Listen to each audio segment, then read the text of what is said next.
Sébastien Bourdais was born in Le Mans, France, a familiar name in this world of auto racing. And as a matter of fact, his father, Patrick, competed 5 times in the 24 hours of Le Mans. And Sebastian will be doing so this year.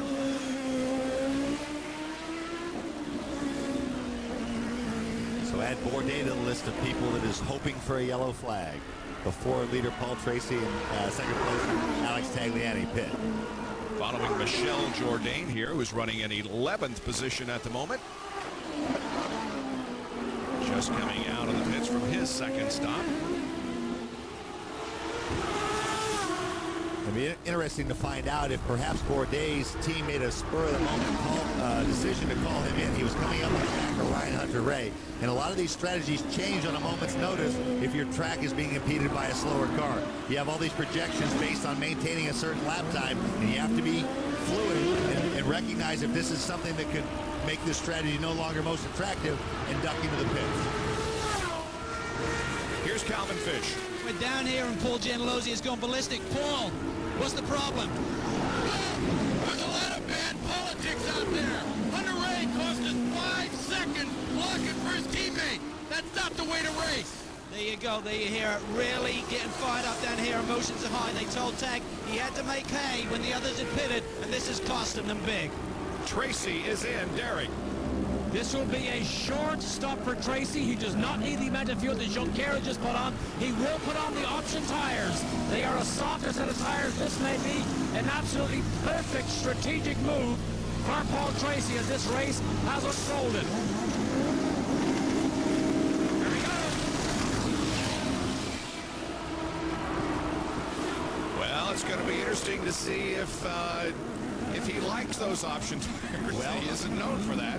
I think the reason they put him last is because he hasn't thus far. Theoretically, they're quicker, but the only times he's had him on the car, the teams did not have any to test with. They did not have enough to run him really in practice even. The only time Paul's had him on the car were the first day of qualifying, and he did not like them.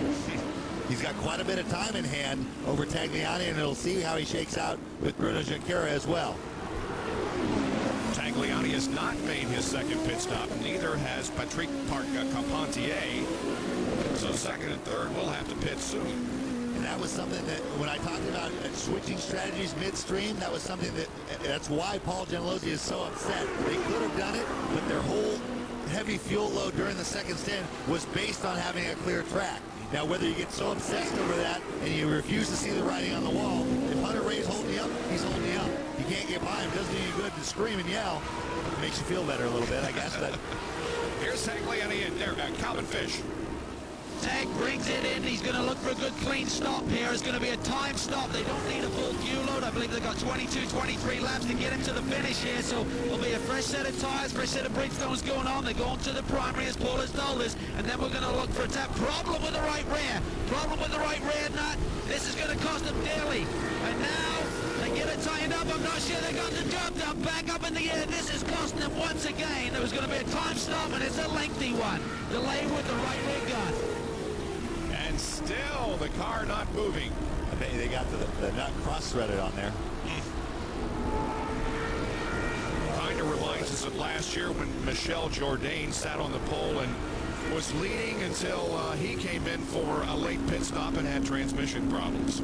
This, I mean, for a guy like Alex, who's just poured his heart and soul into this race, just had the frustration of being held up by Hunter-Reay. And that just really takes the wind out of your sails. It's amazing to me that Tagliani, who is making his 78th start in Champ Car competition here this afternoon, has never won a race. He has finished second 3 times. Carpentier is in, Derek. And also it will be a short stop for Carpentier also. He's going to go on the softer of the option tires for this last run. They are ever hopeful now they can get Tracy's teammate onto the rostrum with him. They gave him a drink of water, iced water. He's obviously hot in the cockpit.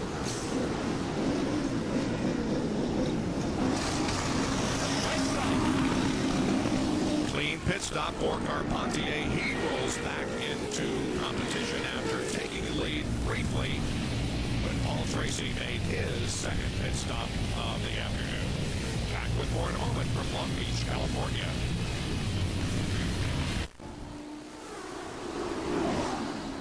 62 laps completed in the Toyota Grand Prix of Long Beach. Paul Tracy leads. That man right there, Bruno Junqueira, is running in second spot, and he is about 8 seconds behind. Sebastian Bourdais is third, followed by Carpentier and Dominguez in the top 5. Carpentier and all the others have just completed their final pit stop, so all obligatory green flag pit stops have been used. Now the question is, can Tracy stay ahead of this man, Junqueira? Although Tracy had to go with the option tires on his second pit stop, tires that he has not been particularly fond of so far this weekend. Well, and another wrinkle to the plans. It looks like everything has worked out perfectly for Paul Tracy. All his stops are out of the way. He's got 7.8 seconds in hand over Bruno Junqueira. But we're getting word now that they're not sure they left the fuel probe in long enough.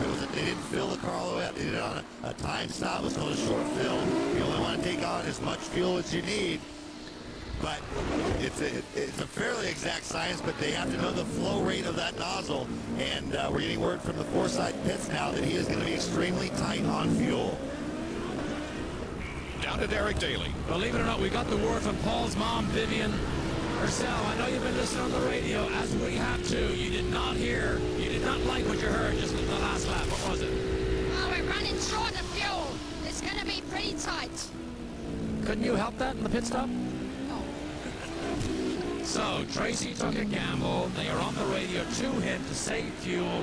He was extremely colorful on his retort to that, as you can imagine. But Tracy has not got all the tools he needs for the rest of this race, it appears. And hot he should be. There was no reason to not leave the car stopped. I mean, anyone could have done the math and known he was going to come out 10 seconds in front of Bruno.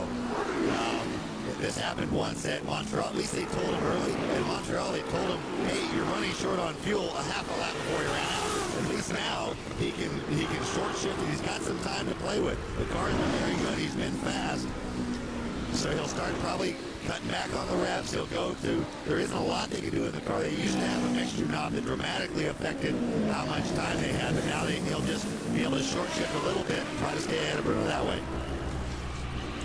There has been a lot of racing on this track in the past couple of days. One could easily argue that Southern California is in addition to the racing capital, at least this weekend, the entertainment capital of the world. Bronte caught up with several stars yesterday as they participated in the Toyota Pro Celebrity Race.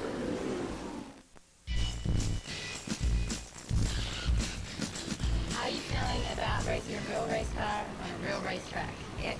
It's definitely a challenge for me, considering I just learned how to drive a stick like an hour ago, but I will win. Of course I win. A win for me today in wet weather conditions, which I've never experienced in a race environment, is finishing. Excited for the race today, Chris? Very excited. I'm a lot of adrenaline pumping through my veins right now.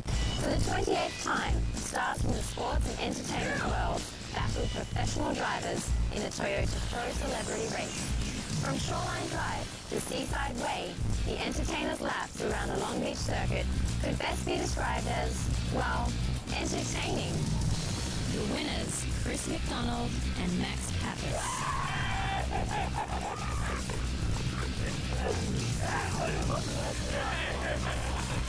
Today was just a fantastic race, 10 laps, shootout, really fast, rain, we had everything, and it was pretty special, between hobbit, swimmer, boxer, actor, we got it all talking. And I have champagne in my eyes because he got me really good. And winning champagne is the sweetest I'll ever taste. Like you said, winning and spinning. Winning and spinning, baby. Thank you. Thank you. Pappas and McDonald, winners of the Pro Celebrity Race here yesterday. The interval is really shrinking between Paul Tracy and second place Bruno Junqueira.